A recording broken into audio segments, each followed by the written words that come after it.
Zambia is a developing country located in sub-Saharan Africa, currently undergoing epidemiological transition as shown by the drop in communicable disease and rise in non-communicable disease. Statistics show from 1960 to 2016, the general health of the country's populace has seen a significant rise. The mortality rates of infants and those under 5 years of age have seen drops in their prevalence by 64% and 69% respectively. Life expectancy has also seen a rise by 36%. The most prevalent causes of death or burdens among adults and children are those caused by HIV/AIDS, diarrheal disease, malaria, and lower respiratory infections.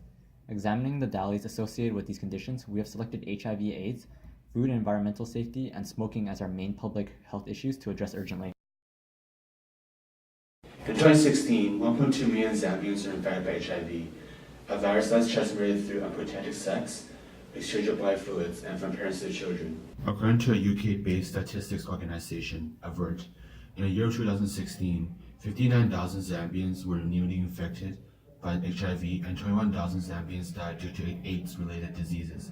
In addition, WHO's DALY report in 2015 shows that approximately 1.4 million years are lost due to HIV. Our possible solutions consist of 3 steps. Step 1 is to educate Zambians about HIV and usage of a condom. Step 2 is for local hospitals to provide free HIV testings for Zambians, so they know whether they're HIV positive and can receive treatments before HIV advances to the next stage. And step 3 is for the Zambian government to invest money in providing condoms that are relatively cheaper for Zambians to purchase. Diarrheal disease is the second leading cause of mortality in children under 5 in Zambia. Diarrhea is the passage of loose stool 3 or more times a day within a 24-hour period for adults. Children experiencing diarrhea will pass 12 or more loose, watery stools. Weight loss and nutritional problems are common symptoms of diarrhea. The lack of knowledge towards this disease has caused high prevalence to the preventable illness. The main cause of diarrhea are unsafe water sources, malnourishment, washing without soap, and vitamin A and zinc deficiency. The annual mortality rate of diarrheal disease in Zambia per 100,000 people is 66 people, while the annual rate of healthy life loss per 100,000 people is 4,300 years.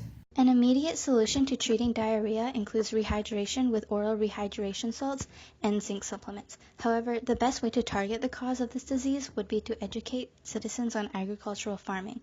With a community-led total sanitation initiative, communities can learn proper sanitization methods such as washing their hands with soap and clean water before preparing and serving food, to avoid using polluted water to irrigate food, and to not consume soiled food.